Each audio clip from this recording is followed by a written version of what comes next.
पूंछ में छात्र छात्राओं द्वारा सड़क पर बैठकर किया प्रदर्शन। यूपी पुलिस की परीक्षा को दोबारा कराए जाने की मांग की। आपको बता दें, पुलिस भर्ती परीक्षा में हुए पर्चा लीक की चर्चा अब सड़कों तक आने लगी। इसी क्रम में आज कस्बा समेत क्षेत्र के पुलिस भर्ती अभ्यर्थी द्वारा एकजुट होकर प्रदर्शन मार्च निकाला, जिसमें अभ्यर्थियों के द्वारा री पेपर की मांग करते हुए बताया कि पुलिस भर्ती परीक्षा में पेपर परीक्षा के पूर्व भी आउट हो गया था। वहीं आरोप लगाते हुए बताया कि परीक्षा के दौरान टेलीग्राम की कॉपी को 100 एवं 150 रुपए में बेचा जा रहा था, जो कि एक बड़ी चूक या गलती को प्रदर्शित करता है। सम्मिलित छात्र छात्राओं ने अपनी हालत का हवाला देते हुए बताया कि 5 वर्ष में जैसे तैसे तो पुलिस की भर्ती निकली, उसमें भी सेंधमारी हो गई है, जिसमें भर्ती में सिर्फ चहेतों का ही सिलेक्शन हो सकेगा। हाथों में justice for UPP paper leak के साथ यूपीपी री एग्जाम के पर्चे लेकर छात्र छात्राओं ने सड़क पर बैठकर नारेबाजी करने लगी।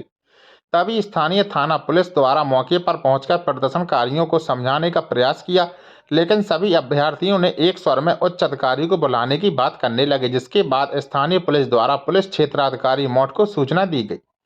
सूचना पर पहुंचे पुलिस क्षेत्राधिकारी मौट द्वारा युवाओं से बात करते हुए समझाया, साथ ही प्रदर्शन कर रहे छात्र छात्राओं से ज्ञापन लिया, साथ ही उच्च अधिकारियों तक ज्ञापन भेजने की बात कही।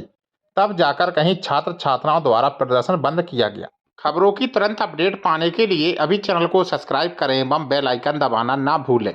पूंछ से नीरज लखेरे के साथ सोम मिश्रा की रिपोर्ट। आज आपके द्वारा जो प्रदर्शन किया गया है उसका उद्देश्य क्या है और आपकी क्या क्या मांगे हैं? अभी हाल ही में जो यूपी पुलिस का पेपर हुआ है, तो पेपर स्टूडेंट के पास बाद में आता है, पेपर बाद में होता है, लेकिन उसके पहले पेपर लीक हो जाता है। अभी तक जितने भी पेपर हुए एआरओ का, यूपी पुलिस का, पेपर पहले से लीक हो जाते हैं। अगर सरकार को पेपर लीक ही करवाना है तो एग्जाम करवाते क्यों, वैकेंसी ना निकालें।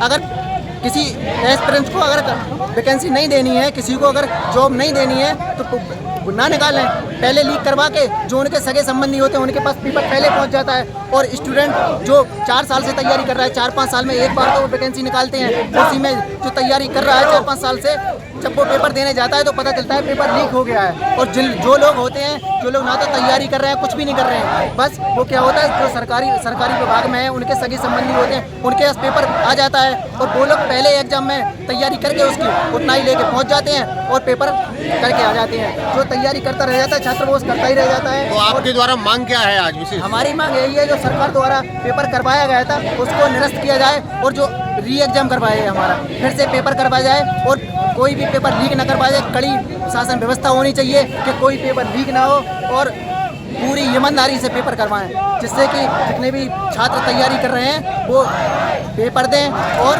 अपनी जॉब पकड़ लें। आज ये प्रदर्शन आपके द्वारा किस जगह पे किया गया है? हमारे द्वारा ये प्रदर्शन पूंछ में किया जा रहा है, और हमारे जो भी कोचिंग के जितने भी स्टूडेंट हैं, सारे स्टूडेंट इस धरने पर बैठे हैं, और हम लोग जब तक यहाँ से नहीं उठेंगे, जब तक पेपर कैंसिल नहीं होता है और दोबारा पेपर होने की बात नहीं कही जाती है सरकार द्वारा, तो सरकार जब तक नहीं कहेगी कि पेपर दोबारा करवाएंगे तब तक हम लोग यहाँ से नहीं उठेंगे।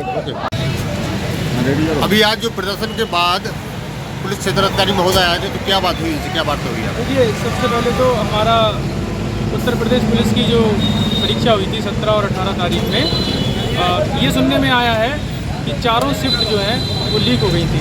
उसके बाद साक्ष्य भी आए, साक्ष्य आए तो इसको विश्वास हुआ कि हाँ, चारों की चारों शिफ्ट जो है लीक हुई हैं। हम बहुत सारे स्टूडेंट थे जिनका इसका विरोध प्रदर्शन था, क्योंकि जो बोर्ड था वह इस बात को मानने के लिए तैयार नहीं था कि पेपर लीक हुआ है। इस वजह से हम सभी स्टूडेंटों को धरना प्रदर्शन करना पड़ा, जिसमें पहले हमारे थाना अधिकारी आए, उसके बाद सर्किल ऑफिसर सीओ साहब आए, और हमने उन्हें ज्ञापन दिया, और उन्होंने इस बात का आश्वासन दिया कि हम आपकी बात पहले डीएम साहब तक, फिर उसके बाद में हमारे मुख्यमंत्री साहब तक भेजेंगे। इतना मुझे आश्वासन दिया है, और देखते हैं 2 दिन के बाद क्या होता है। और सर, हम लोग बहुत पढ़ाई करते हैं, जिस हिसाब से 100 रुपये में पेपर बिका है, हम कितनी पढ़ाई करेंगे रात दिन? वो 100 रुपये देगा, सिलेक्शन ले जाएगा। हमारे घर की भी स्थिति इतनी अच्छी नहीं है, हम सारे स्टूडेंट्स की, अगर जिसकी भी घर की स्थिति अच्छी होती है वो कभी पढ़ाई नहीं करता, वो अपना बिजनेस करता है, आगे बिजनेस बढ़ाएगा। हम सभी एक ही उम्मीद पर कि हमें सैलरी मिलेगी, हम आगे नौकरी करेंगे। हमारा सीओ साहब ने जो हमें आश्वासन दिया उस पर हमें पूर्ण विश्वास है। देखते हैं 2 दिन में क्या होगा।